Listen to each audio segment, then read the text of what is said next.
Nós vamos dar seguimento aqui à nossa série de estudos intitulados Cartas da Prisão. E temos falado que a razão de ser desse título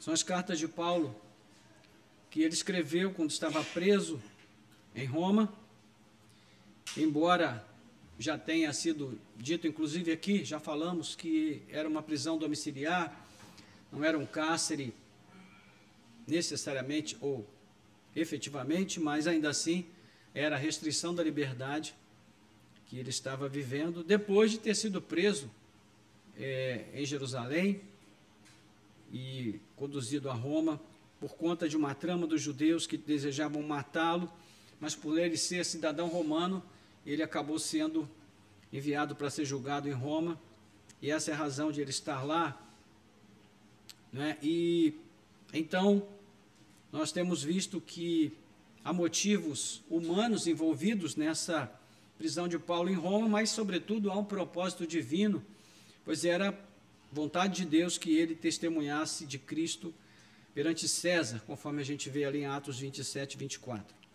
Então, nós escolhemos iniciar com a carta aos Efésios, que, segundo muitos estudiosos, muitos comentaristas bíblicos, é a carta mais extraordinária do Novo Testamento, a mais rica, enfim.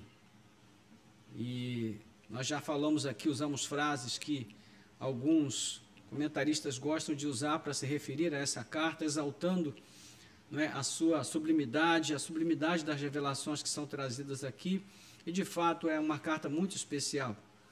E já vimos que o próprio Paulo se identifica aqui como embaixador em cadeias, ele via a si mesmo como um preso de Cristo e não um preso de Roma, porque ele entendia que a sua vida estava nas mãos de Deus, e Cristo estava desenvolvendo ali através da sua vida uma obra, um trabalho, um ministério. E então essa é uma das grandes contribuições das cartas da prisão, revelar que Cristo é o Senhor das nossas vidas em toda e qualquer situação, seja o que for que nós estivermos passando, vivendo, experimentando, em tudo nós estamos diante de Cristo, e Ele é o Senhor, e Ele está conduzindo as nossas vidas aos seus bons propósitos. Nem sempre entendemos os caminhos que Ele escolhe para fazer isso, mas são sempre os melhores caminhos, porque eles nos conduzem à vontade de Deus. Então, a nossa esperança é que, quando nós nos dedicamos a estudar essa carta, né, haja no nosso coração uma obra, trabalho, a operação do Espírito Santo, também nos convencendo, nos instruindo, nos edificando, nos exortando, nos consolando, para que, à medida que nós possamos compreender mais claramente o que somos e o que Cristo fez por nós, nós também possamos avançar para uma melhor motivação, engajamento na obra de Cristo e alcancemos maturidade espiritual diante do Senhor. Amém, irmãos? Então, por isso nós estamos mais uma vez diante da carta aos Efésios. A nossa porção de hoje, ela segue no capítulo 3, e daqui a pouco nós vamos fazer a leitura, mas antes, para que a gente possa se ambientar um pouquinho, né, como temos feito aqui sempre que nós iniciamos os nossos estudos, para que a gente não perca o fio da meada, o assunto de hoje é basicamente sobre como vencer a mediocridade. Eu estou usando aqui o título de um livro muito antigo, de Charles Swindoll, não sei quantos... Alguém chegou a ler esse livro? Alguém aqui? Chegou a ouvir falar desse livro? Não. Obrigado, amor, você me salvou. Então, Charles Swindoll escreveu esse livro, é um livro muito desafiador, porque ele justamente procura nos levar a entender o que Cristo fez por nós e por que nós não devemos nos prender a determinadas práticas e hábitos antigos que nós tínhamos, porque eles já não servem mais para nós, uma vez que nós fomos chamados a viver uma vida muito elevada e muito mais sublime do que a vida que nós vivíamos no passado. E isso, de certo modo, é o que Paulo está procurando aqui, né, não só transmitir aos seus leitores, mas também pedindo a Deus que opere na vida deles uma obra tal que os leve a alcançar esse entendimento, não é? Existe um imperativo aqui que já foi estabelecido no capítulo 10, falando sobre, a partir daquilo que Deus fez, né, na igreja, e transformou a igreja numa grande família multiétnica, multirracial. Então, essa igreja deve ser uma expressão da multiforme sabedoria de Deus ao mundo, às potestades, aos principados, aos poderes nas regiões celestiais. Então, veja a expectativa que se tem em relação ao papel da igreja no mundo. A igreja precisa ser uma luz, ela precisa ser sal, ela precisa ser um luzeiro no meio de um mundo corrompido. Agora, diante desse desafio, como nós podemos nos conformar a viver algo menor do que isso? Como nós podemos nos conformar a viver algo tão pequeno, muitas vezes, que nos coloca numa distância, estabelece uma distância tão grande entre a expectativa que Deus tem e o que nós, de fato, temos vivido como igreja? Não é? Porque aqui nós temos duas situações, nós temos um imperativo estabelecido para a igreja, e ao mesmo tempo nós temos a situação dos irmãos de Éfeso, que estavam ali vivendo uma realidade muito distante, muito diferente, pois o apóstolo Paulo tem preocupação com eles, porque eles estavam desanimados por causa de lutas que são advindas da vida com Deus, da vida com Cristo, uma vida fiel ao Senhor. O apóstolo Paulo vai dizer na sua carta a Timóteo, primeira carta a Timóteo, ele diz que todo aquele que deseja viver piedosamente em Cristo sofrerá contrariedades. E eu gostaria, irmãos, que esse texto não estivesse na Bíblia. Gostaria que na Bíblia só tivéssemos, né, passagens que dissessem: aquele que foi viver uma vida fiel a Cristo não sofrerá contrariedades. Viverá uma vida boa neste mundo e no vindouro. Mas Deus é tão sábio, Ele é tão maravilhoso, que Ele não nos trata segundo os nossos pecados. E isso não diz respeito apenas ao fato de Ele não nos punir pelos nossos muitos pecados, mas também porque Ele não age em relação a nós baseado na nossa mente pecaminosa, limitada, humana, terrena. Ele age com base na sua mente sábia, a sua mente eterna e os seus eternos propósitos. Então, por isso, Ele nos deixou neste mundo, sim, como salvos, mas expostos a viver aflições, angústias, tristezas, abatimentos, momentos difíceis, porque são essas coisas que vão lapidando o nosso caráter, a nossa mente, o nosso coração, que vão retirando de nós toda a vaidade, todo o orgulho, todo pensamento errôneo em relação a Deus e ao que Ele pretende conosco. Então, é basicamente isso que está sendo tratado aqui, é um trabalho de limpeza, é um trabalho de purificação do erro e, ao mesmo tempo, de inserção de uma compreensão nova, bíblica, cristã, que vem de Deus para a igreja. Então, esses irmãos estavam vivendo desanimados por conta das lutas. Não foi o que nós vimos na semana passada, irmãos? Paulo começa aí o capítulo 3, ele diz: por essa razão, eu, Paulo, o prisioneiro de Cristo Jesus, por amor de vocês, os gentios. Ou seja, ele já começa colocando aí a sua condição naquele momento, como um prisioneiro. E ele aqui está iniciando a oração que ele vai seguir depois com ela, no versículo 14, que é o versículo por onde nós vamos começar. Mas entre o início da oração, no primeiro verso do capítulo 3, e a sua continuidade no verso 14, ele faz uma coisa que a gente chama de digressão. Digressão é quando você está falando sobre um assunto, e então você percebe que talvez aquele assunto não seja bem compreendido pelos teus ouvintes, então você faz uma pausa e começa a explicar os detalhes daquele assunto, antes de você seguir com ele. Ok? É uma pausa.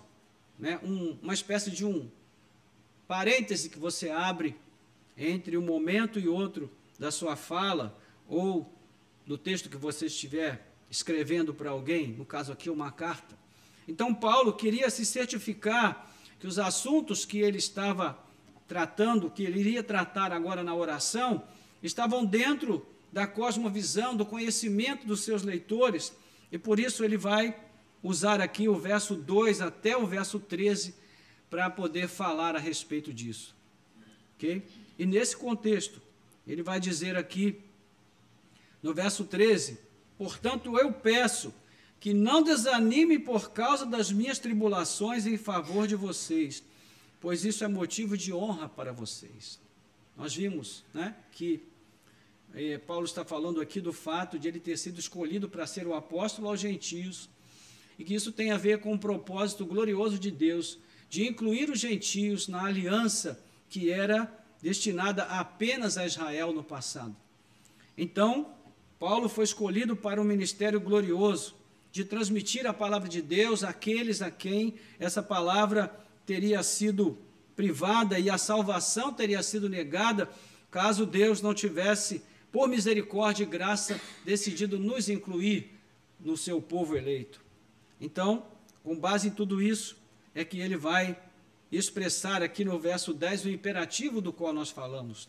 E isto para que a igreja, ou agora pela igreja, a multiforme sabedoria de Deus se torne conhecida dos principados e das potestades nas regiões celestiais. Então, esse é o ambiente da nossa reflexão de hoje.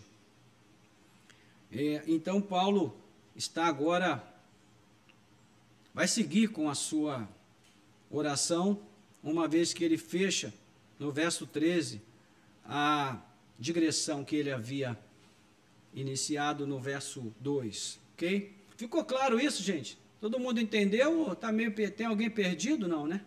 Que bom, graças a Deus. Então, essa oração paulina, ela tem algumas características. A primeira característica dela é que ela é trinitária. É uma oração que envolve o Pai, o Filho e o Espírito Santo.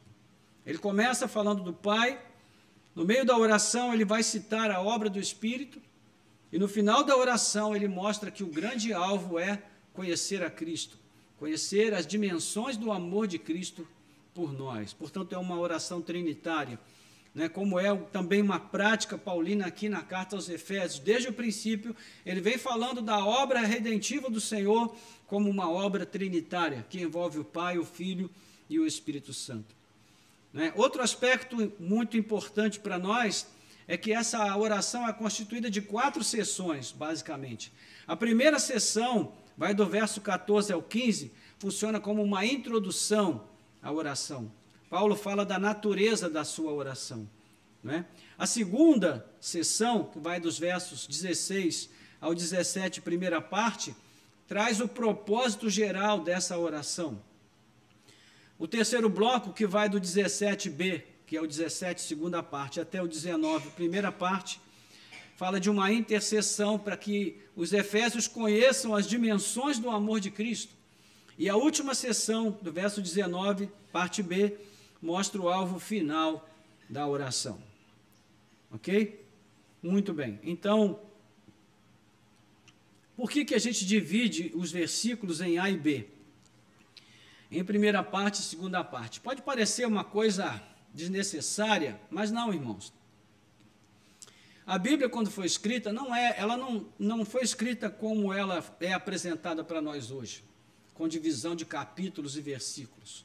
Era um texto cursivo, digamos assim. Mas quando foram colocados os capítulos e os versículos, há divergência entre os tradutores. Então, para alguns, né, um determinado texto começa antes ou depois, né, no caso de um versículo em relação ao outro. Às vezes, no mesmo versículo, nós temos o fim de um assunto e o início de outro assunto. Então, a gente precisa, infelizmente, trabalhar com essa descrição, né, com essa descrição do texto como ele é constituído. Okay? Então, quando a gente fala de parte A e parte B, a gente não está dividindo o versículo por gosto, por preferência, mas é porque é necessário para que a gente entenda bem o que o texto quer dizer. Tá bom? Muito bem. Então, quando nós lemos com atenção o andamento da carta, nós vamos ver que essa oração, ela foi iniciada então ali no verso 1, né, do capítulo 3, e só que Paulo, quando ele inicia a oração, ele vai trabalhar com essa digressão, conforme nós já antecipamos, e ele deixa ali o segmento principal do seu tema, que é a oração, e ele depois vai focar de novo no verso 14. É o que a gente vê aí. Então, quero ler com você 3, 14 até o 21, e depois nós vamos orar, e aí vamos entrar na exposição do texto propriamente dito. Ok? Então vamos. Por essa razão, eu me ponho de joelhos diante do Pai, de quem toda a família nos céus e na terra recebe o nome. Peço a Deus que, segundo a riqueza da sua glória, conceda a vocês que sejam fortalecidos com poder, mediante o seu Espírito, no íntimo de cada um. E assim, pela fé, que Cristo habite no coração de vocês, estando vocês enraizados e alicerçados em amor. Isto para que com todos os santos vocês possam compreender qual é a largura, o comprimento, a altura e a profundidade, e conhecer o amor de Cristo, que excede todo entendimento, para que vocês fiquem cheios de toda a plenitude de Deus. Ora, aquele que é poderoso para fazer infinitamente mais do que tudo que pedimos ou pensamos, conforme o seu poder que opera em nós, a ele seja a glória na igreja e em Cristo Jesus, por todas as gerações, para todos sempre. Amém. Oremos. Nosso Deus e Pai, graças te damos pela leitura da tua santa palavra, pois, ó Deus, a simples leitura da tua palavra já se constitui para nós uma grande bênção, um privilégio. Recebe a nossa gratidão, o nosso louvor e também a nossa súplica de que a tua palavra agora fale com profundidade aos nossos corações. Dá-nos o discernimento para que nós possamos ouvir e compreender o que o Senhor está nos dizendo nesta manhã, por intermédio da tua palavra, que em tudo isso o teu nome seja glorificado. Nós te pedimos e agradecemos, em nome de Jesus. Amém. Então, irmãos,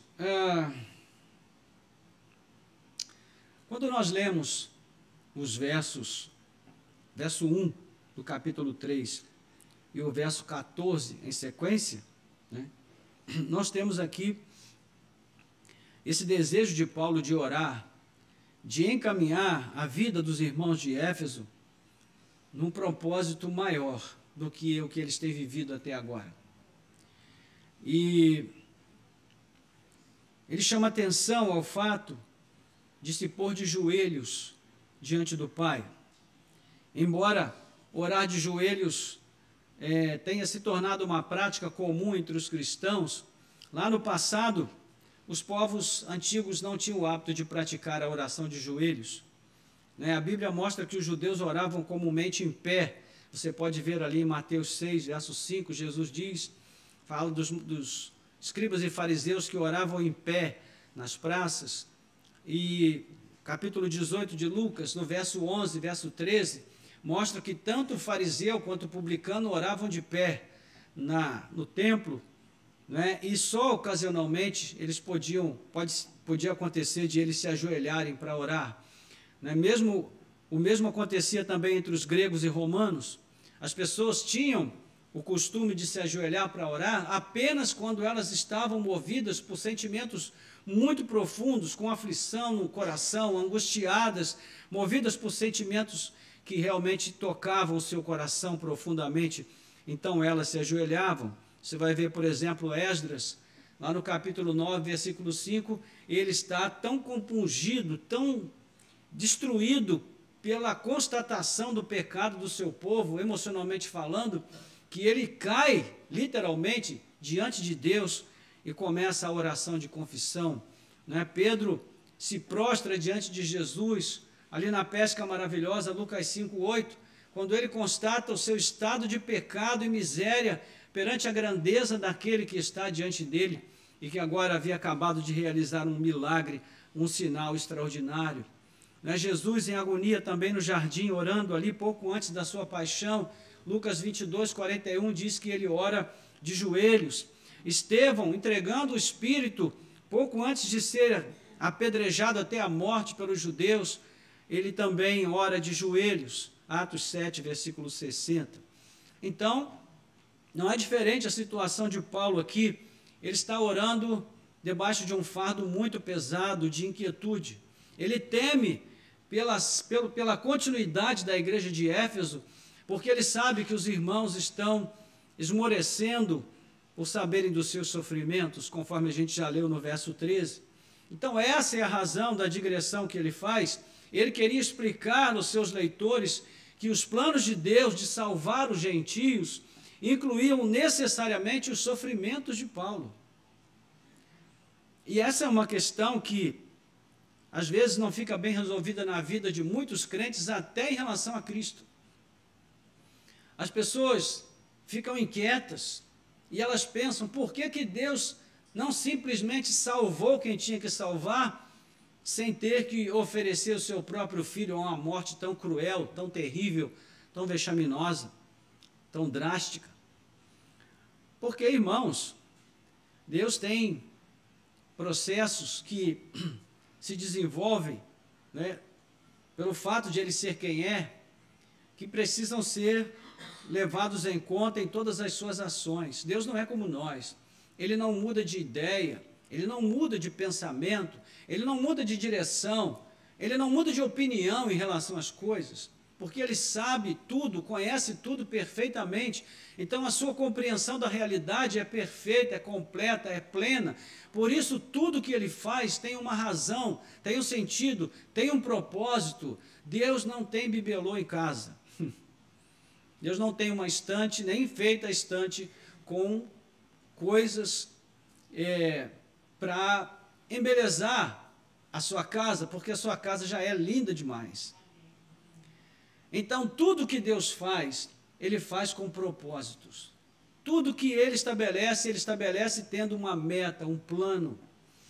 Por isso, irmãos, quando nós estamos passando por lutas e nós, às vezes, no momento de angústia, nós perguntamos a Deus por quê, Deus compreende isso. Porque Ele sabe o quão frágeis nós somos. Ele sabe que muitas vezes nós precisamos desabafar em oração, como a gente vê muitas vezes nos Salmos. Mas essa pergunta em relação a Deus, ela não tem nenhum sentido, nenhuma razão. Porque perguntar a Deus por quê é como se nós desconfiássemos de que talvez Ele não saiba bem o que está fazendo nas nossas vidas. E quando a gente questiona, talvez Ele pudesse dar um passo atrás e pensar, poxa, realmente esse meu servo é tão bom, é tão perfeito, é tão correto, eu estou fazendo isso com ele. Ai, meu eu, por que eu fiz isso com ele? Eu vou mudar de ideia, vou dar um refrigério. Irmãos, uma outra coisa que a gente precisa entender em relação a Deus, tudo que Ele faz em nós e por nós é porque Ele nos ama. Não é porque Ele nos odeia. Deus não nos odeia. Ele nos ama sempre. E até as lutas que Ele permite nas nossas vidas são ocasionadas pelo amor que Ele tem por nós, para nos aperfeiçoar, para nos levar àquele lugar de descanso que Ele tem preparado para nós. Mas Paulo, então, ele dirige a sua oração de joelhos, e aqui ele não estabelece um critério para orar. Ninguém precisa pegar esse texto e dizer, não, então o modo certo de orar é de joelhos. Não, a primeira oração não diz que ele estava orando de joelhos. A questão aqui está envolvida, tem a ver com essa questão do emocional dele, da necessidade profunda que ele sentia de colocar agora diante de Deus as petições que ele vai trazer no desdobramento. Mas Paulo também se dirige a esse Deus como um pai. Veja que nessa carta é muito comum Paulo chamar a Deus de pai. Nós vamos ver logo no primeiro capítulo, versículo 2, né, a primeira menção que Deus faz a Deus, que Paulo faz a Deus, perdão, chama a Deus de quem? De quê? De Pai. Versículo 2. Que a graça e a paz de Deus, nosso Pai. Então, logo depois de descrever quem são os destinatários, ele mostra qual é o tipo de relacionamento que ele tem com Deus na perspectiva dessa carta e que ele também espera que os irmãos de Éfeso tenham um relacionamento de pai, de filhos com seu pai. No segmento ali no capítulo 3, na doxologia do capítulo 1, ele vai dizer quase que imediatamente, ele vai dizer de novo, né, que Deus é Pai de nosso Senhor Jesus Cristo, versículo 3.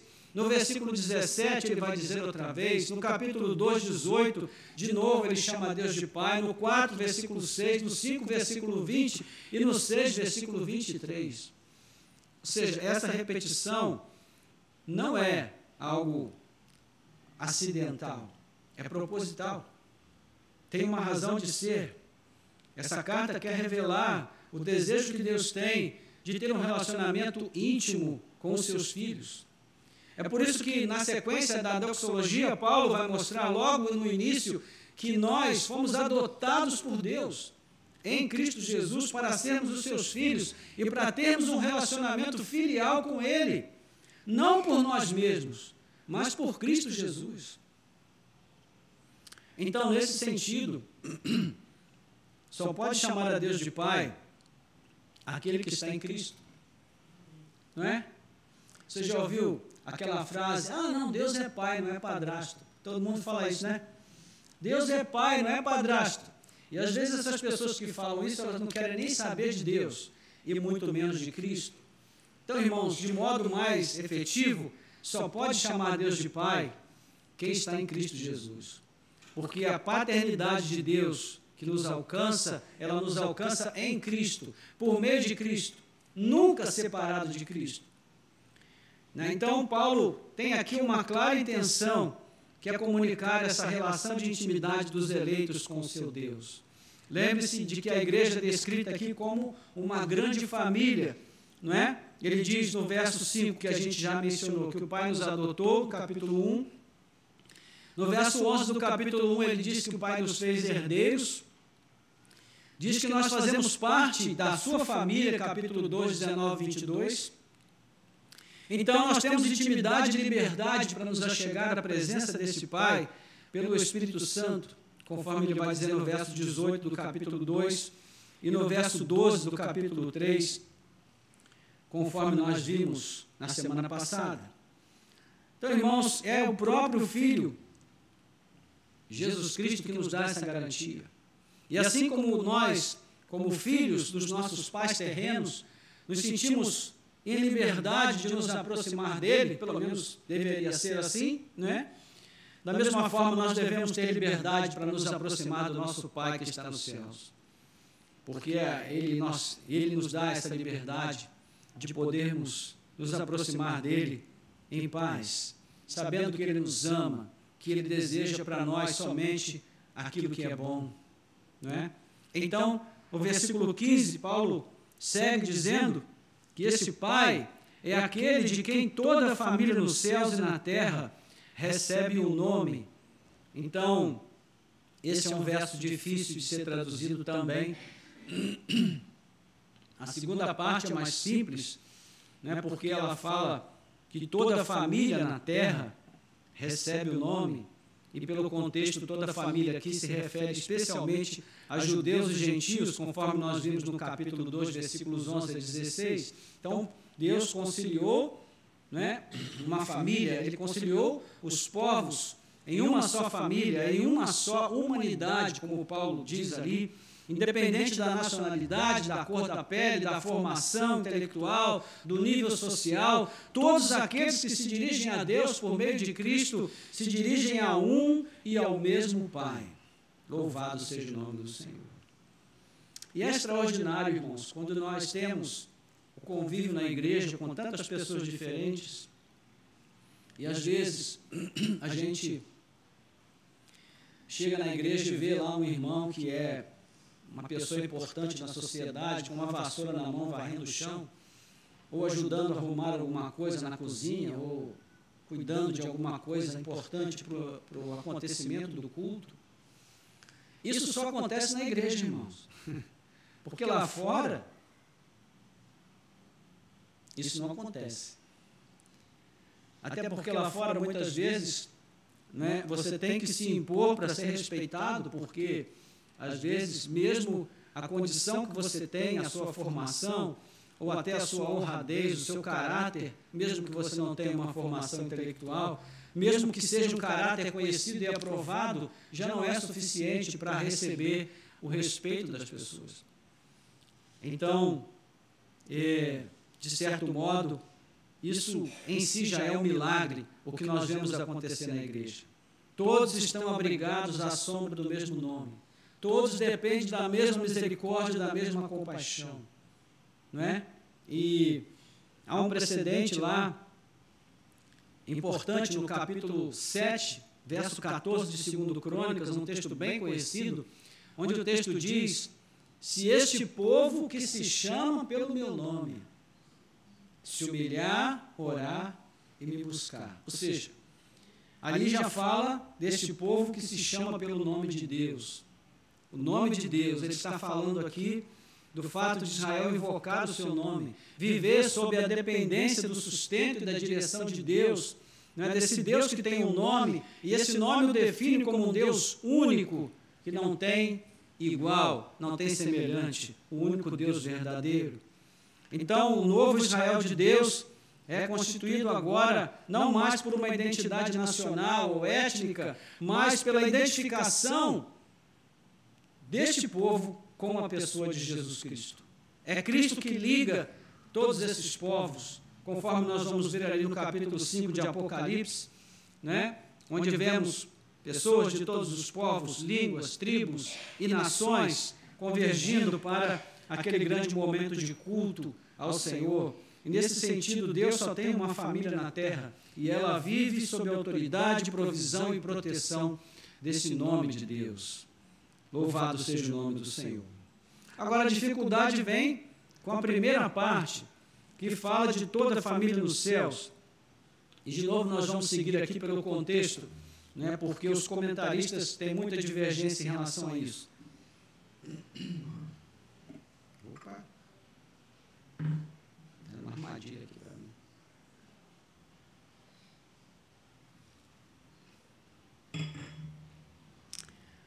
A expressão grega que é usada aqui é polivalente. Ela pode tanto servir para falar de família quanto de clã. Né? E por 3 vezes na carta, Paulo se refere a grupos ou famílias de poderes espirituais. Você pode ver aí no verso 21 do capítulo 1, no capítulo 3, verso 10, e no capítulo 6, verso 12. E em todos os casos, a direção do texto é que a esses grupos seja proclamado o poder de Deus que atua na igreja e por meio da igreja. Então, com base nesses pressupostos aqui, nesses contextos, nós podemos concluir que a intenção de Paulo é ressaltar que Deus é o Criador de tudo que há nos céus e na terra. E como Criador, como Pai de tudo que existe, Ele tem completa autoridade, completo domínio e governo sobre tudo que Ele criou, como um pai teria sobre a sua família, pelo menos naquele modelo de família antigo, né? Hoje em dia, nem sempre as pessoas têm esse tipo de pensamento, consideram assim, mas o modelo bíblico de família seria assim, não é? Então, Deus aqui, ele dá nome a todas as famílias, ou seja, cada pai, né, humano só é pai por conta da referência da paternidade de Deus, não é? Essa ideia, esse conceito de paternidade, ele vem do céu para nós. É algo que começou em Deus e foi passado para os seres humanos como algo a ser imitado, digamos assim. Né? Então, é nesse sentido que ele fala aí, de que toda a família nos céus e na terra recebem o nome de Deus. Versículo 16 vai falar sobre a substância da oração de Paulo. Agora nós estamos entrando na segunda seção da oração, que é a substância da oração, versos 16 e 17, primeira parte. Peço a Deus que, segundo a riqueza da sua glória, conceda a vocês que sejam fortalecidos com poder mediante o seu Espírito no íntimo de cada um, e assim, pela fé, que Cristo habite no coração de vocês. Ou seja, nessa segunda parte, Paulo apresenta a essência da sua oração, que é intercessória, não é? E o que ele está pedindo aqui é o quê? Ele está pedindo poder. Mas ele não pede poder para si mesmo. Ele está pedindo poder para os efésios. Que Deus dê a eles o poder para que eles sejam fortalecidos mediante o Espírito no homem interior, ou seja, no íntimo de cada um. Isso daqui, irmãos, é algo essencial para vencer a mediocridade. Porque hoje as pessoas, cada dia que passa, elas estão se inclinando para uma vida mais medíocre. Por que a mediocridade hoje está fazendo parte da nossa cultura de uma maneira tão presente, tão intensificada? Porque quando o nosso íntimo não está cheio de coisas sublimes, coisas do alto, coisas nobres, né, de boa fama, e que há louvor e que há virtude, o que a gente apresenta é o quê? Mediocridade. Né? Por que, infelizmente, hoje, a mente, o valor da mente, da capacidade cognitiva, da inteligência, da genialidade das pessoas, já não é mais o que traz fama neste mundo? Porque a sociedade mergulhou num poço de mediocridade tão grande e ela dificilmente vai conseguir sair desse poço, a menos que haja uma operação de Deus para esse fim. E muitas vezes, irmãos, nós na igreja também deixamos que essa inclinação à mediocridade nos afete, nos alcance. Essa é a razão de nós não podermos ficar presos à mídia, porque a mídia, ela transmite uma intenção, a mídia transmite um projeto de poder, né? Que a gente pode chamar de engenharia social. E qual é o objetivo? O objetivo é tornar o mundo cada vez mais medíocre, porque as pessoas medíocres são facilmente dominadas e escravizadas. Né? Dificilmente você vai dominar e escravizar uma pessoa que tem aspirações nobres, altas, sublimes, elevadas, porque essa pessoa pensa, ela reflete, ela sabe fazer boas escolhas. Mas quando a vida íntima, quando o íntimo de cada um de nós está vazio dessas aspirações, desses bons desejos, ou seja, dos valores que a Bíblia nos ensina a pensar, a praticar, a refletir e a imitar, então nós estamos prontos para reproduzir mediocridade. E essa petição, ela não é só importante, mas ela também é consistente com as preocupações de Paulo. Por quê? Porque os crentes em Éfeso, eles estavam prontos a abraçar o desânimo.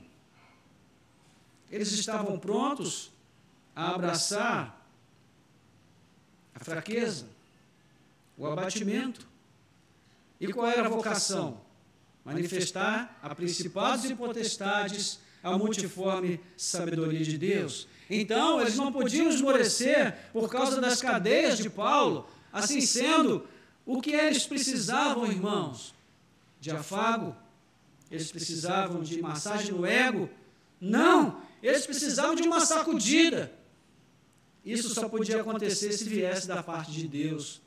Então, Paulo pede que dê a eles o poder para que a mente deles seja chacoalhada, para que eles sejam tirados daquele torpor, daquele sono, da morte espiritual, do desânimo, do abatimento, para uma força interior, de determinação para cumprir a missão que estava diante deles. Nessas coisas, irmãos, não estão em nós como aptidões naturais, elas só podem vir de uma fonte, e essa fonte é Deus, por meio de Cristo. É por isso que na carta aos Colossenses, que é tida como uma carta quase gêmea de Efésios, no capítulo 3, Paulo vai dizer, irmãos, pensem nas coisas do alto, onde Cristo habita. O que ele quer, irmãos? Ele quer tirar a nossa mente do foco, o foco da nossa mente das coisas pequenas deste mundo. Ele quer nos levar a pensar de forma mais sublime, mais alta. Então, esse propósito também é visto aqui na sua oração. Ele está pedindo a Deus, Senhor, capacita esses irmãos para que eles possam olhar além.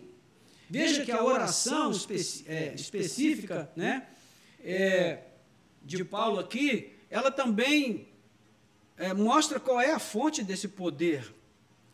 Veja aí o verso 16, na segunda linha, ele diz, peço a Deus que, segundo a riqueza da sua glória, conceda a vocês que sejam fortalecidos com poder mediante o seu Espírito no íntimo de cada um. Assim como na doxologia, que o autor ali já havia mencionado a riqueza da graça de Deus, capítulo 1, verso 7, a intenção de Paulo é mostrar a abundância do poder de Deus que está disponível à igreja, irmãos. E é segundo essa abundância que ele tem nos abençoado e nos levado a fazer parte da sua família. Então é dessa forma abundante que Paulo pede que Deus haja na vida dos seus leitores, que ele derrame essa abundância de poder na vida deles. Então, em linhas gerais, o que significa essa obra do Espírito nos fortalecendo no íntimo? Bom, o íntimo aqui, nós já falamos que é o mesmo de homem interior, não é? E aquela parte da nossa vida, aquele lugar mais profundo de cada um de nós, onde uma vida nova foi gerada por Cristo Jesus. Mas essa vida precisa ser alimentada. Então Paulo pede ao Pai que ordene ali uma influência tão poderosa que nos domine os pensamentos, as palavras, as ações e nos leve na direção de Deus. Ou seja, em outras palavras, que Cristo seja formado em nós, né? Veja o que ele diz na sequência aí, no verso 17, na primeira parte, ele vai dizer, e assim pela fé que Cristo habite no coração de vocês. Então, eu até vejo aqui nesse verso 17, primeira parte, uma outra situação que a gente precisa pontuar, não é?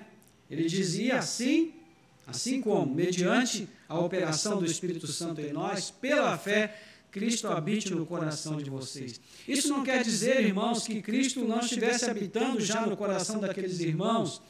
A ideia aqui é de uma ação de Deus que possa fazer com que essa habitação cresça, aumente gradativamente a cada dia na vida deles, para que cada vez mais eles pudessem ser cheios de Cristo. E aqui, irmãos, é a chave. Por quê? Porque quando nós pecamos, nós estamos cheios de quem? De Adão. Não é? E nós só podemos viver a vida neste mundo em duas pessoas, ou em Adão ou em Cristo. Não tem meio termo aí. Não tem essa historinha de terceira via, né? Hoje em dia está muito na moda essa ideia, né? Ah, não, eu não vou escolher nem A nem B. Eu vou ficar aqui com o intermediário, com a terceira via. Não tem isso, irmãos. Ou é Cristo ou é Adão. Ou é Adão ou é Cristo. E se nós não estivermos cheios de Cristo, Adão continuará enchendo os nossos corações. E nós vamos viver com Adão o quê? A mediocridade. A mediocridade. Sim.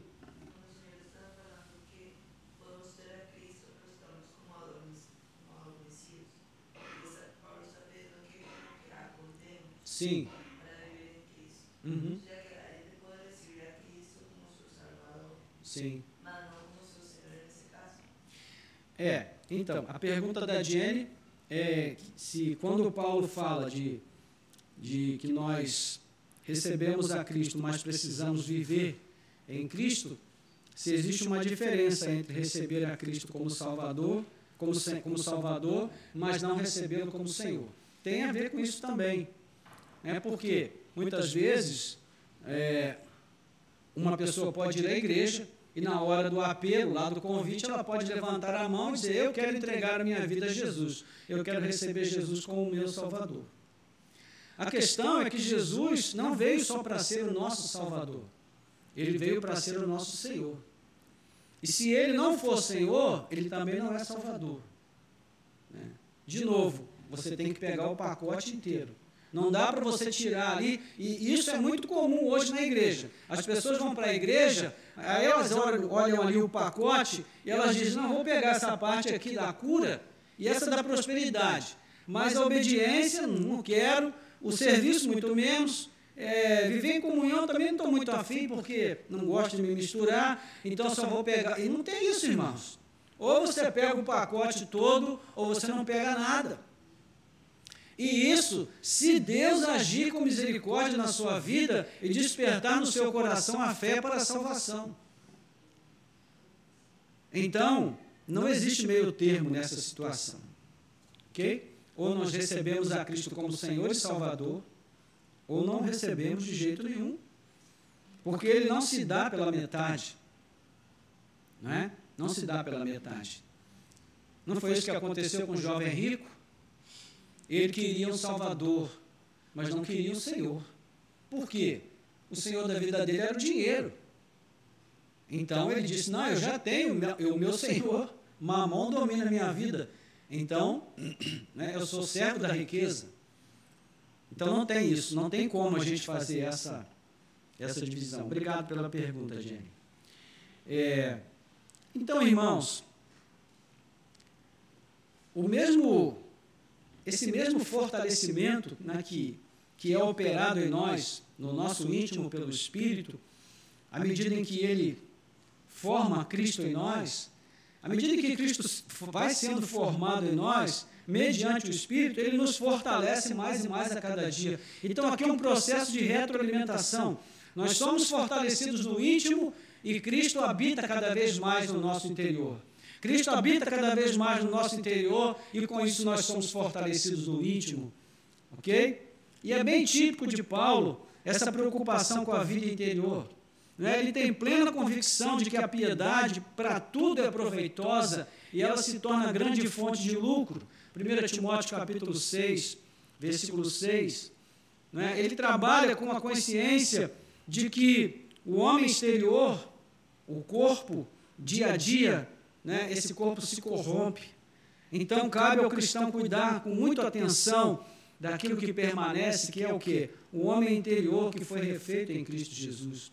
2 Coríntios 4,16. Ele sabe que a nossa vida terrena tem um tempo de validade muito curto.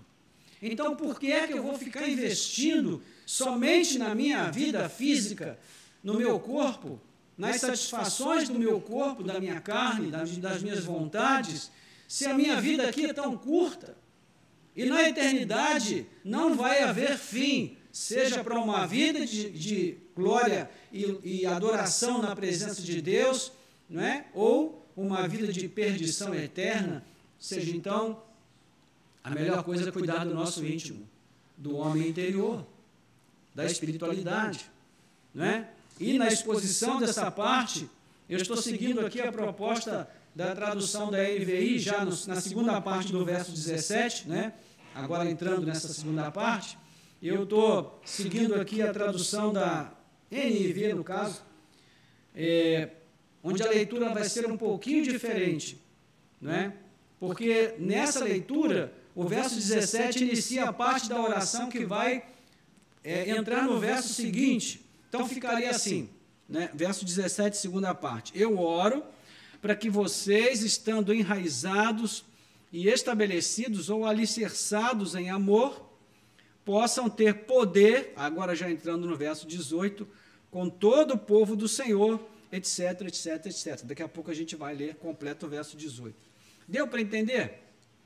Como é que está sendo feita essa leitura do verso 17, segunda parte? Na nossa leitura aqui da NAA, o texto está falando assim: E assim, pela fé, que Cristo habite no coração de vocês, estando vocês enraizados e alicerçados em amor. Então, ele está prendendo essa parte, enraizados e alicerçados em amor, no que se diz na primeira parte do verso 17. Só que, no texto grego, a margem pende mais para esse segundo tipo de leitura. Ou seja, a segunda parte do verso 17, estando vocês enraizados e alicerçados em amor, está ligada ao verso 18, e não a primeira linha do verso 17. Deu para entender ou ficou muito confuso? Deu para entender? Ok. Então, Paulo vai utilizar aqui 2 verbos diferentes para enfatizar o amor, né? Esse amor de Cristo. E os 2 verbos apontam na mesma direção. O primeiro é o verbo enraizar. Traz a ideia de se prender ao amor, de extrair nutrientes necessários ao seu desenvolvimento e à sua manutenção no solo do amor, não é? É isso que o crente faz na sua relação íntima diária com Deus. Ele busca se prender ao ser de Deus cada vez mais, por meio de Cristo, e é daí que ele vai extrair a força vital que ele precisa para manter a sua fé. É por isso, irmãos, que a vida com Deus não pode ser algo estanque, não pode ser uma coisa eventual, precisa ser um relacionamento diário, né? Qual é a essência dessa relação? É o amor de Deus. É o princípio de tudo que Cristo veio fazer neste mundo e que Ele está fazendo por nós, né? O que João diz no capítulo 3, versículo 16? Agora eu vou só ouvir vocês, sem ler, vamos lá. Porque Deus amou o mundo de tal maneira que deu seu Filho unigênito, para que todo aquele que nele crê não pereça, mas tenha a vida eterna. Por que Deus enviou seu Filho ao mundo? Porque Ele amou o mundo. Ele amou as pessoas. Ele tem projeto de salvar pessoas do mundo perdido. Então, nós já sabemos que o amor aqui é o amor de Deus por nós. Não é necessariamente o nosso amor de uns pelos outros. Então, quando ele fala sobre enraizar e alicerçar no amor, ele está falando de nós nos firmarmos cada vez mais, nos prendermos e nos sustentarmos no amor de Deus por nós. A segunda parte, estabelecer ou alicerçar, né, fala sobre a base em que descansa a nossa fé e a nossa confiança. O amor de Deus é o nosso fundamento. O amor de Deus é incondicional, irmãos, é grande, é puro, é confiável. Ninguém pode almejar ter uma vida com Deus baseada em mérito, em obras. E você sabe o que acontece quando uma pessoa tenta viver uma vida com Deus baseada em obras? Instabilidade, insegurança. O dia que ela acha que foi bem, ela vai orar. O dia que ela acha que foi mal, ela não ora porque acha que Deus não vai ouvir. Sabe o que é isso? É a mente que pensa que a nossa relação com Deus se baseia em mérito. Meus irmãos, se fosse assim, nós estaríamos perdidos. A nossa relação com Deus está baseada apenas no amor de Deus por nós. Nunca em obras meritórias. É por isso que nós podemos ter confiança. Confiança. Por quê? Porque não está relacionado aos nossos méritos, mas aos méritos de Cristo apenas e tão somente. Então, esse tipo de pretensão de querer viver uma vida com Deus baseada em mérito, leva ao quê? A frustração, a desconfiança constante em relação às intenções de Deus para conosco. Então, só a compreensão e a aceitação de que a nossa relação com Deus se baseia apenas no amor é que pode trazer certeza aos nossos corações. Eu cito aqui o Frank Tillman, que diz: esse amor é o solo fértil e o firme fundamento da vida dos crentes em Cristo. É a fonte de força interior do crente. Louvado seja Deus. Então, segue aí no verso 18 e 19, primeira parte, que diz, e aí eu vou ler aqui a partir do verso 17, parte B, de acordo com a nossa tradução aqui, com a tradução da NIV. Eu oro para que vocês, estando enraizados e estabelecidos ou alicerçados em amor, tenham poder, juntos com todo o povo santo do Senhor, para compreender quão largo, comprido, alto e profundo é o amor de Cristo e conhecer este amor que sobrepassa todo entendimento. Louvado seja Deus. Irmãos, que expressão maravilhosa de Paulo aqui. Ele está dizendo que o amor de Cristo por você é tão largo, é tão comprido, é tão profundo, é tão alto, que ele sobrepassa todo o nosso entendimento. Que verdade gloriosa, né, irmãos? Então, é aquilo que a gente acabou de falar, tudo se baseia no amor de Deus. E veja que, quando Paulo vai falar do amor aqui, ele fala do amor trinitário também. Ele fala do amor de Deus, que nos escolheu, que nos chamou, que nos trouxe à sua presença, mas que também nos remeteu a Cristo. Ele fala do amor de Cristo, que é esse amor sacrificial. O amor de Deus é o amor criador. O amor de Cristo é o amor remidor, redentor. É o amor que nos tirou do lamaçal do pecado, que nos deu uma vida nova. E o Espírito Santo, ele opera em nós os benefícios desse amor de Deus, ele aplica em nós, nos santificando nesse amor e com ele a cada dia, para que nós fiquemos firmes e cheguemos ao fim da nossa jornada. Então veja que temos aqui essa ação amorosa trinitária por nós, expressada por Paulo de uma maneira quase poética. Observe que existe uma coerência muito grande na oração, né? Para que possamos compreender as dimensões do amor de Cristo, o Filho, nós precisamos permanecer radicados, fundamentados, presos, firmados ao amor do Pai. Então é o amor do Pai que tem sido a causa primeira da conversão de todas as pessoas. Né? Jesus vai dizer em João 6,44, ninguém pode vir a mim se o Pai que o enviou não o trouxer. Ou seja, é o Pai que leva as pessoas a Cristo, João 6,44. Então tudo começa no amor de Deus, né? Mas é o amor de Cristo que opera em nós a redenção e a remissão dos pecados. É claro que eu estou fazendo apenas uma distinção aqui dentro do que o texto está dizendo, mas é o mesmo amor, irmãos.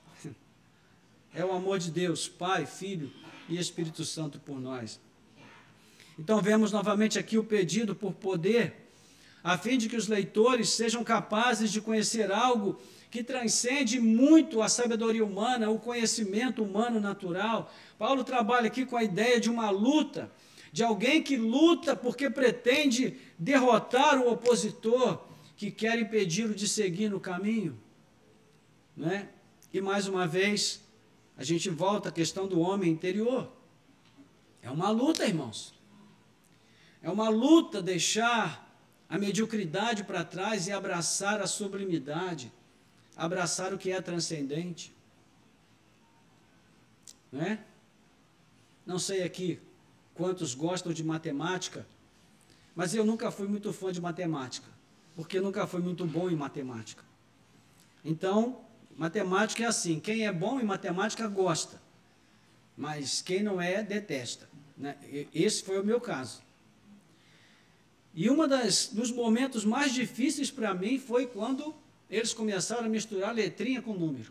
Pronto, aí acabou minha vida. Falei, agora é aqui que eu vou ficar. Vou puxar a cordinha e vou descer no primeiro ponto. Porque se número já estava complicado, com letrinha, então vai complicar mais ainda.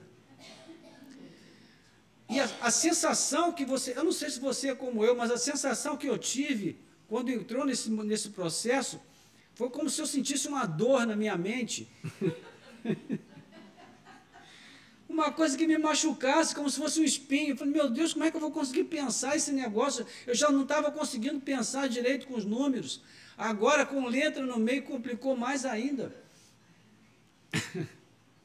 É um desafio enorme, né, irmãos? E é uma luta. É uma luta emocional que você tem, uma luta mental, de tentar, pelo menos, entender aquele negócio e colocar aquilo em prática e transformar aquilo em algo efetivo na sua caminhada, na sua jornada acadêmica, né? Desafio enorme. E assim, o que Paulo está dizendo aqui, irmãos, também traz um desafio muito grande para nós, porque nós precisamos deixar aquela coisa básica, né, de uma vida apenas iniciada na presença de Deus, para viver algo real, verdadeiro, né, algo comprometedor, uma vida real com Cristo, onde nós possamos mergulhar nas profundezas das implicações daquilo que Cristo fez por nós e ainda está fazendo e ainda quer fazer muito mais. Ou seja, é um desafio de nós deixarmos aquela zona de conforto, porque a mediocridade, ela está presente na zona de conforto, não é? E andarmos por caminhos mais elevados. Né? Paulo vai dizer algo semelhante em Efésios capítulo 4, versículo 8 em diante, né? Terminando ali a carta, ele diz: portanto, irmãos, finalmente, tudo que é bom, tudo que é puro, tudo que é de boa fama, tudo que é louvor, tudo que é virtude, seja isso que ocupe o vosso pensamento. Então, será que ele está falando aqui, agora, nesse ponto que nós estamos lendo, né, deixando um pouquinho a questão do pensamento, da mente, será que ele está falando aqui agora, nesse ponto que nós lemos, do verso 17b até o 19a, será que ele está falando sobre um conhecimento apenas racional? Ou de outro tipo de conhecimento? Bom, o próprio texto nos dá pistas que respondem a essa questão, não é? Esse conhecimento não pode ser obtido sozinho, primeira coisa importante, porque Paulo diz aqui, olha, no verso de número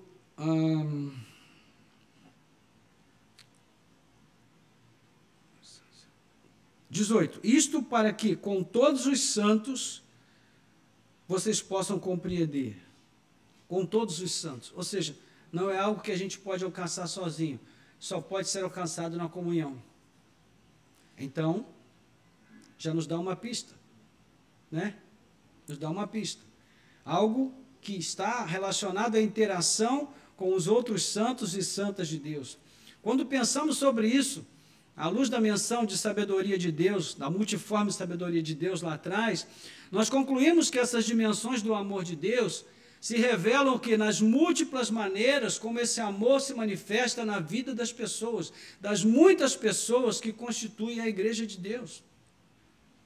Ou seja, os vários testemunhos que surgem no ajuntamento e na comunhão do povo santo vão revelar muito do alcance dessas dimensões do amor de Cristo. Esse é o primeiro ponto. Ao mesmo tempo em que Paulo ora para que os seus leitores conheçam essas dimensões do amor de Cristo, aqui o segundo ponto, ele também afirma que excede, sobrepassa todo entendimento. Opa, então peraí. Como alguém pode entender algo que excede todo entendimento? Então, concluímos que Paulo não está falando de uma atividade mental agora. Ele está falando de uma experiência pessoal com esse amor. Ele está falando de vivenciar esse amor de Cristo, de experimentá-lo, de prová-lo, de recebê-lo, não é, com abundância na alma, no coração, no íntimo. Foi a experiência desse amor que sustentou Paulo nas horas mais difíceis do seu ministério. Lá em 2 Coríntios, no capítulo 5, de 11 a 15, ele fala ali sobre várias situações que ele está enfrentando. A igreja de Corinto está desprezando, e ele então no verso 14 ele diz que o amor de Cristo nos constrange, porque ele morreu por nós. Um morreu por todos, para que aqueles que vivem não vivam mais para si mesmos, mas para Cristo que morreu por eles, que deu a sua vida por eles, por amor. Então, irmãos, é também essa experiência que fundamenta a ousada afirmação de Romanos 8,35, nada nem a morte pode nos separar do amor de Deus que está em Cristo Jesus. Louvado seja o nome do Senhor. Então, resumindo, as dimensões do amor de Cristo são insondáveis à nossa mente, mas aqueles que creem podem experimentar dessa grandeza à medida que Cristo habite nos seus corações. Nós podemos resumir esse ponto com a consideração da grande meta da vida cristã que Paulo vai estabelecer para ele mesmo, não é? Qual é o grande objetivo de Paulo na vida? Ele vai dizer em Filipenses 3, 7 a 11, conhecer a Cristo. É interessante, né, irmãos? Paulo era um homem tão inteligente, tinha uma mente tão brilhante, uma capacidade extraordinária de expressar aquilo que Deus mostrava para ele. É claro que ele estava inspirado pelo Espírito Santo. E ele podia ter sonhos e projetos tão grandes, tão mirabolantes na sua mente, mas veja o que ele queria. Ele queria conhecer a Cristo. Era o grande sonho de Paulo. Ele disse, olha, eu considero tudo que eu conquistei como lixo, como perda, para conhecer a Cristo, por causa do conhecimento de Cristo. Agora, nós sabemos que Paulo estava focando em algo grande, porque nós compreendemos a palavra de Deus, nós estamos ouvindo o que ela está dizendo para nós nesta manhã. Então chegamos ao ponto já de entender que o foco de Paulo era ambicioso, ele estava focando em algo grande. Conhecer a Cristo, meus irmãos, é a maior de todas as pretensões que alguém pode ter. Não há nada mais excelente, mais glorioso, mais sublime que deva ser conhecido, que possa ser conhecido, senão a Cristo. Nada. Então, infelizmente, nós hoje perdemos essa compreensão, assim como parece que os irmãos de Éfeso também estavam perdendo essa compreensão, né? Eu pergunto a você, quantas pessoas conhecem a Cristo mais do que Paulo conhece? Nesse ponto, quando ele escreve essas cartas, quantas pessoas conheciam a Cristo mais do que ele? Poucas pessoas, talvez nenhuma pessoa. Então esse é o ponto, irmãos, para ele nunca seria o suficiente. Para ele conhecer a Cristo é algo que nós precisamos fazer mais e mais. Ou seja, não tem fim. E mesmo quando nós estivermos na glória celestial, nós vamos conhecer a Cristo e continuar conhecendo a Cristo, e isso nunca vai se esgotar. Porque Cristo é algo tão grande, tão glorioso, tão maravilhoso, tão sublime, eterno, que o conhecimento de Cristo não pode ser esgotado. Sempre haverá o que conhecer em relação a Cristo. Então, é o que Paulo espera dos seus leitores, que eles tenham essa obstinação de conhecer a Cristo, de experimentar o seu amor cada vez mais e mais. É lamentável, irmãos, que hoje a igreja tenha se deixado mergulhar num poço, num caminho de aspirações tão pequenas.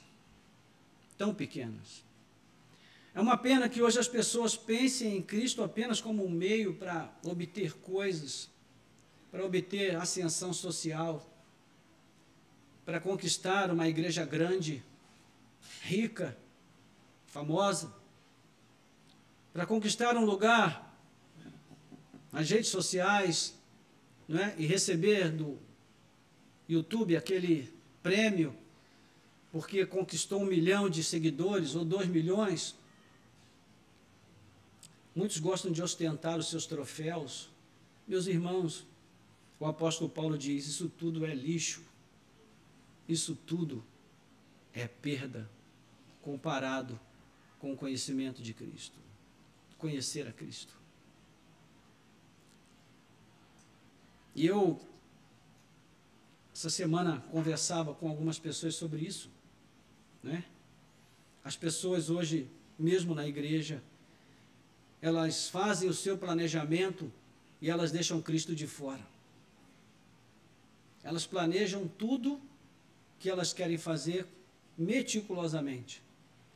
Mas quando diz respeito a servir a Cristo, a fazer parte do corpo de Cristo, a participar do corpo, a trabalhar na igreja, a servir ao Senhor com alegria, não planejam. Elas fazem tudo de forma artesanal. Se sobrar tempo, se sobrar espaço na agenda, se não tiver nada melhor para fazer, nada mais importante, mais prazeroso, entre aspas. Percebe o que está acontecendo, irmãos? Nós entramos nesse caminho, nesse poço, né? E nós não temos percebido que estamos nele, mas precisamos ser despertados. E nessa manhã a expectativa que eu tenho é que o Espírito Santo trabalhe no nosso coração e nos desperte, para que nós levantemos um pouco a cabeça e olhemos para o alto, olhemos para Cristo. É isso que o autor aos Hebreus nos desperta a fazer. Olhem para Jesus, minha gente.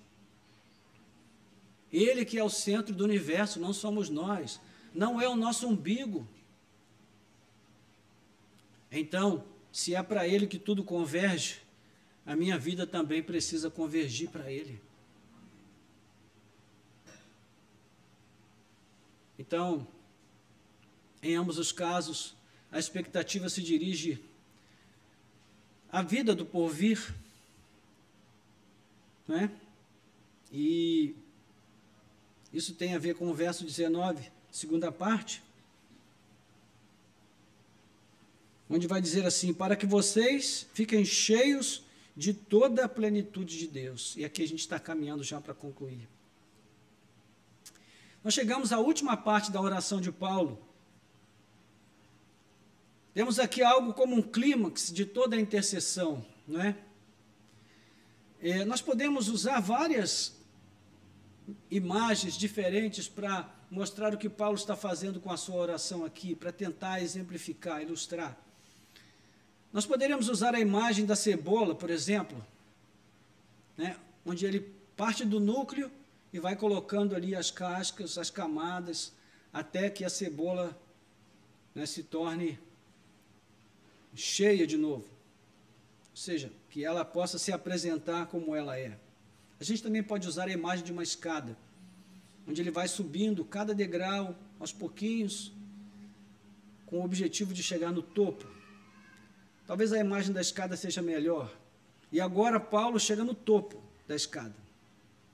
A expectativa é bem alta aqui. Ele diz: para que vocês fiquem cheios de toda a plenitude de Deus. Então você percebe que ao longo da oração, tudo que Paulo pede é grande. Ele não pede nada pequeno, nada medíocre. Ele pede, tudo que ele pede é grande, é sublime. Ele pede que nós sejamos fortalecidos no homem interior, para que Cristo habite no nosso interior, no nosso coração. Ele pede a Deus para que o Senhor traga iluminação à nossa mente, capacitação, poder, para que nós possamos compreender as dimensões desse amor de Cristo e nos enfronharmos nele cada vez mais. E agora, ele mostra qual é a sua expectativa, que vocês fiquem cheios de toda a plenitude de Deus. É uma expressão muito semelhante àquela que nós vamos ver um pouquinho à frente, no capítulo 4, verso 13, quando ele diz: até que todos cheguemos à medida da estatura da plenitude de Cristo. Então vejam, meus irmãos, para onde Paulo está apontando. O sonho de grandeza de Paulo não é uma mega igreja, não é um mega ministério. O sonho de grandeza de Paulo é que os crentes sejam levados a uma vida sublime, a uma vida gloriosa, a uma vida rica de experiências com Deus, onde a presença de Deus se manifeste nas suas vidas e por meio delas.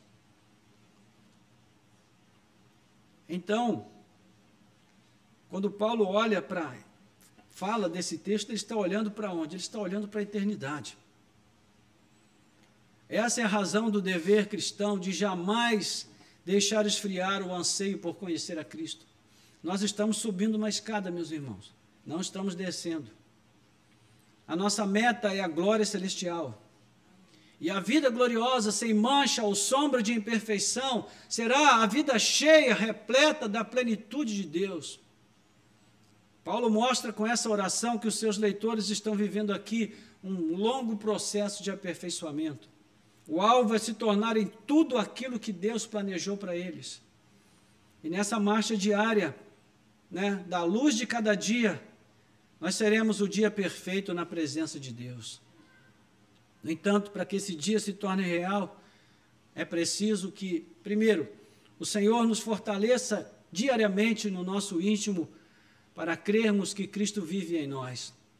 E segundo, que Deus também faça crescer em nós, pelo Espírito, o desejo cada vez maior de desfrutar dessa sua presença, buscando a experiência do seu amor ardentemente, mais e mais, mais e mais. Então, Paulo aqui vai chegar ao final. E como é que ele termina essa oração, irmãos? Ele termina com louvor, versículos 20 a 21. Ora, aquele que é poderoso para fazer infinitamente mais do que tudo que pedimos ou pensamos, conforme o seu poder que opera em nós, a ele seja a glória na igreja e em Cristo Jesus por todas as gerações, para todos sempre. Amém. Ele chega à conclusão da sua intercessão pelos seus leitores e também à conclusão da primeira metade da carta. Da mesma forma que ele iniciou essa longa sessão, que vai do capítulo 1 ao 3, ele iniciou com uma oração de louvor, ou seja, com uma doxologia, assim ele termina agora a sua oração louvando a Deus. Se considerarmos, irmãos, aquilo que ele vem pedindo ao Senhor em favor dos seus leitores, e tudo que ele tem mostrado, que já foi feito por eles, é natural que ele termine com louvor, não é? Seus leitores, antes limitados ali pela fraqueza interior, né? Tanto o poder para viver a vida cristã, quanto no entendimento, inclinados ao desânimo, por causa das lutas, das dificuldades, dos desafios do viver cristão, Paulo está agora pedindo para que eles sejam fortalecidos e venham compreender o que é inacessível à mente humana natural. Eles serão levados a se tornarem aquilo que Deus planejou para eles desde o princípio. Então Paulo quer louvar a Deus antecipadamente. E ele está louvando a esse Deus que é capaz de fazer o inimaginável. Aquilo que é infinitamente mais do que tudo que pedimos ou sequer pensamos. E aqui está mais um caso específico de uma constante leitura fora do contexto que é feita dessa passagem.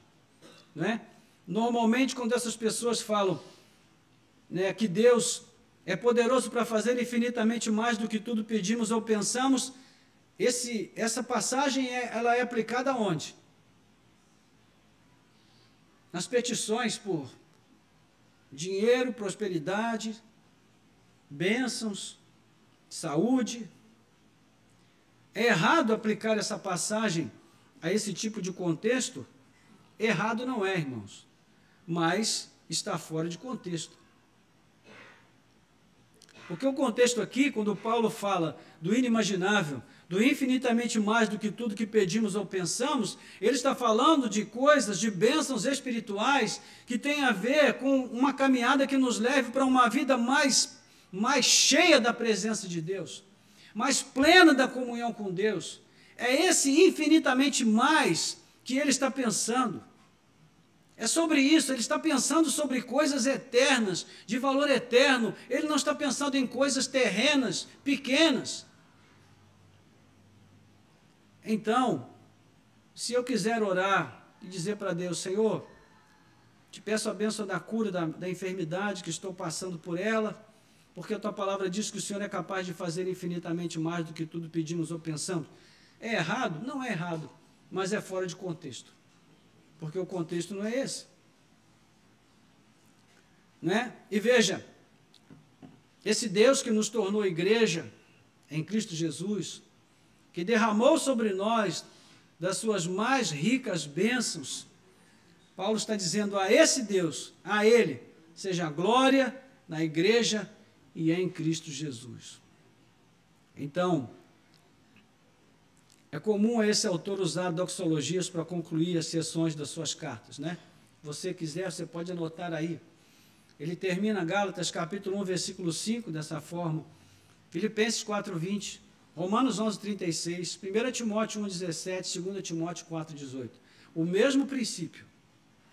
Mas essa expressão de louvor no final dessa longa sessão, ela tem uma função muito clara e muito prática, que é expressar a profunda gratidão de Paulo a Deus por todas as bênçãos que aqui ele coloca como imensuráveis, que vem sendo derramada sobre os leitores da carta. E observe que esse poder para fazer sempre além do que é imaginável, ele já opera em nós. Paulo diz, conforme o seu poder que opera em nós. Ou seja, as nossas expectativas deveriam sempre ser as mais altas e as melhores possíveis, porque esse poder que pode fazer todas as coisas muito maiores, muito mais sublimes do que pedimos ou pensamos, ele já está operando em nós, irmãos. Isso é maravilhoso. Então, como diz William Hendriksen, embora Paulo já tenha pedido tanto a Deus pelos seus leitores, ele afirma que Deus ainda pode fazer infinitamente mais. Ou seja, tudo que Paulo pediu já é demais. E ele diz, Deus ainda pode fazer infinitamente mais. Entende? A sensação que nós temos é que Paulo deixou a terra e subiu para uma posição no andar celestial, e dali ele está olhando para a igreja e está vendo tudo que a igreja pode ser. Como se ele tivesse os olhos de Deus para olhar para a igreja. O problema, irmãos, é que nós olhamos para nós mesmos com um olhar muito diferente. Nós não nos amamos como deveríamos enquanto igreja de Cristo. Não nos consideramos como deveríamos enquanto igreja de Cristo. Não nos relacionamos com Deus como deveríamos enquanto igreja de Cristo. E é por isso, com o nosso íntimo propenso ao desânimo, ao abatimento, à queda, a vida adâmica nesse mundo, acabamos muitas vezes nos entregando à mediocridade. Por isso, tudo que Paulo fala nessa carta tem a ver com abundância, com extravagância, na forma como Deus nos abençoa. Não é? Tudo está sendo colocado aqui em conjunto, mas ele já vem marcando esses elementos desde o princípio da carta. No capítulo 1, verso 7, já citamos, ele fala da riqueza da graça que Deus derramou sobre nós abundantemente. Ele fala da suprema grandeza do seu poder sobre nós, capítulo 1, verso 19. Ele fala do amor de Cristo que habita em nós e excede todo entendimento. Vimos agora versos 18 e 19. Então, quando consideramos toda a porção aqui desses 3 primeiros capítulos, nós podemos adicionar uma nova imagem. A imagem de um concerto musical. E aqui nós vamos concluir. Pensemos num concerto musical. E nessa expressão de louvor aqui, como uma parte conclusiva, o ápice do espetáculo. Aquela parte que arranca lágrimas e aplausos da audiência, né? Que tira o nosso coração deste mundo e eleva a nossa alma aos mais altos céus. Imagine esse tipo de situação. Então, é mais ou menos o que está acontecendo aqui. Paulo agora levou, né, a orquestra ao ápice, porque ele está concluindo aqui os seus argumentos e essa passagem. Mas o espetáculo não é de Paulo, o espetáculo é de Deus. Deus é o espetáculo. Ele é o maestro, a orquestra, o solista, ele é a própria obra musical. Deus é tudo aqui. E é isso que Paulo está fazendo. Não é esse motivo, irmãos, que Paulo está orando como? De joelhos. Porque quando ele observa todas essas coisas com os olhos da fé, ele não consegue ficar de pé, ele se prostra. Não é? E essa oração de louvor funciona como um aplauso efusivo, caloroso, inflamado, né, com lágrimas nos olhos e uma chama ardente no coração. Então, nós se tomarmos aqui as primeiras linhas, as primeiras palavras daquela expressão de louvor inicial e ligarmos as últimas palavras desse louvor conclusivo, veja como soa totalmente coerente e harmônico.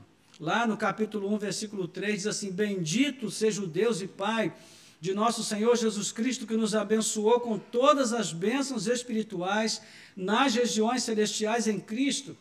Versículo 21 do capítulo 3, a Ele seja a glória na igreja e em Cristo Jesus, por todas as gerações, para todos sempre. Amém. Então, Paulo não está apenas atribuindo glória a Deus, ele está fazendo mais do que isso. Ele está dizendo onde, por quem e quando essa glória deve ser conferida. Né? Onde? Ele afirma que a glória deve ser na igreja e em Cristo. A igreja existe no mundo como uma grande família, né? E essa grande família existe para sinalizar o reino de Deus, para manifestar a glória de Deus. Só Deus pode reconciliar, irmãos, tamanha diversidade e ainda promover a unidade, como acontece na igreja. Essa unidade deve ser também uma expressão da glória de Deus ao mundo, não é? E em Cristo, porque Cristo é a imagem de Deus revelada ao mundo. Se a igreja é uma expressão visível da glória de Deus, Cristo é o cabeça da igreja, e é por meio dele que ela existe e permanece. O propósito de Deus de reconciliar consigo todo o universo, né, que foi tirado do seu curso pelo pecado, tem em Cristo o seu centro, e a igreja também faz parte desse plano divino. Então pense um pouquinho e, a partir de hoje, dessa manhã, comece a se olhar como parte da igreja de um modo um pouquinho diferente. Entenda que você faz parte de um plano muito grande, de um plano maior, de um plano glorioso, onde Deus deseja reconciliar consigo mesmo todo o universo, e você faz parte desse plano. Então, o que vemos aqui, irmãos, é que a igreja não é um acessório dentro dos planos de Deus, ela está diretamente ligada a Cristo, que é o cabeça de todas as coisas, e o centro de operação de todo o propósito divino redentivo para a sua criação. Por quem? Quem deve reconhecer a glória de Deus na igreja e em Cristo? Todas as gerações. Todas as gerações. E quando? Para todo sempre, Paulo diz.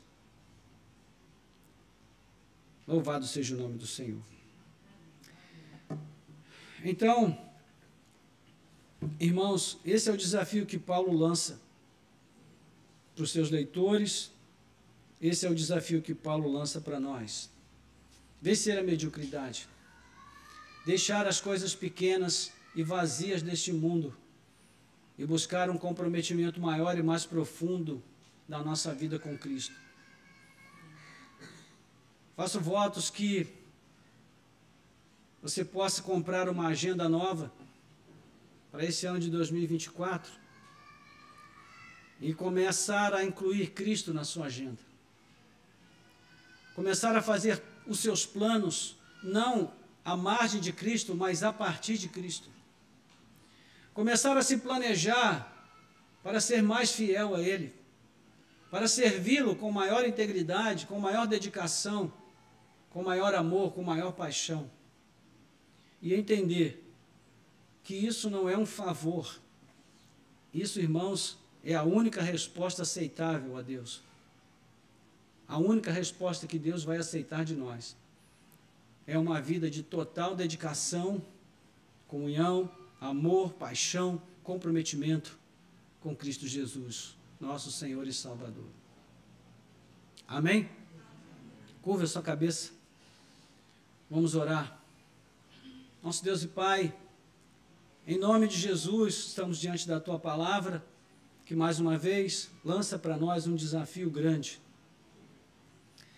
Vivemos, ó Deus, num mundo que a cada dia se curva e se inclina cada vez mais para a mediocridade.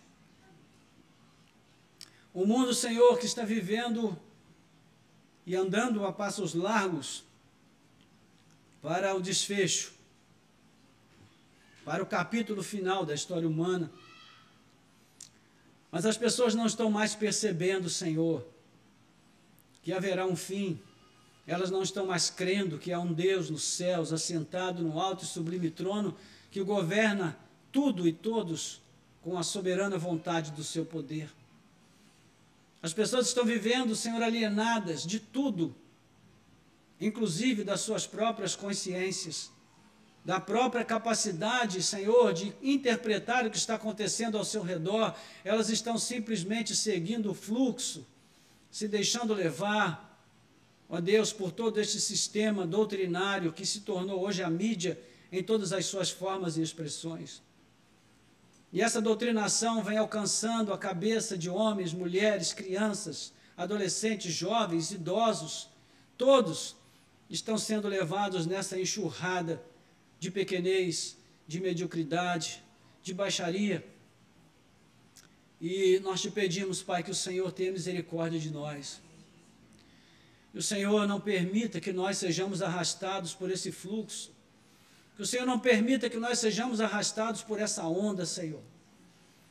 Mas te pedimos, Pai, a mesma oração que Paulo, nós fazemos nesta manhã, fortalece, Senhor, o íntimo de cada um de nós, mediante a ação poderosa do Teu Santo Espírito, para que Cristo habite cada dia mais ricamente em nossos corações.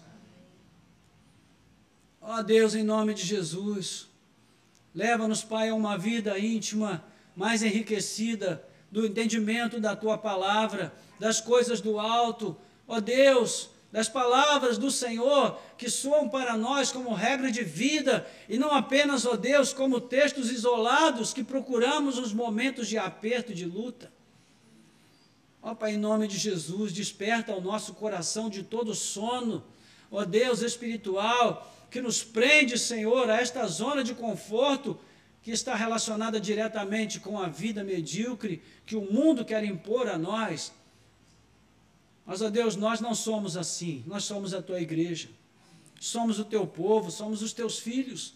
O Senhor tem nos chamado para algo muito maior, mais sublime, mais glorioso, ó Deus, e nós estamos, ó Deus, aqui diante do imperativo de uma missão tão grande, de fazer com que este mundo veja, através de nós e do nosso testemunho como igreja, a multiforme sabedoria do Senhor. Então, Senhor, capacita-nos, ó Pai. Capacita-nos, ó Deus, a experimentar cada dia mais, ó Deus, e a compreender, não somente com a mente, mas sobretudo com a alma, com o coração, ó Deus, as dimensões desse amor glorioso de Cristo Jesus que tem sido derramado sobre nós. E que o nosso caminho, ó Deus, possa ter um foco, possa ter uma meta principal, da qual nós jamais arredemos a nossa mente, a nossa atenção, que seja, ó Deus, a busca de chegar ao final da nossa jornada e viver na Tua presença, Senhor, toda a plenitude do Senhor em nossas vidas, na vida nova e gloriosa que nós teremos na Tua presença. Que essa seja a nossa meta, Senhor. Que esta seja a nossa grande ambição na vida. E que isso possa nos motivar a dirigir a nossa vida, a planejar a nossa vida, tendo Cristo realmente assentado no trono do nosso coração. Nós te pedimos, ó Deus, com gratidão e te louvamos. Em nome de Jesus Cristo, Teu Filho amado. Amém. Amém.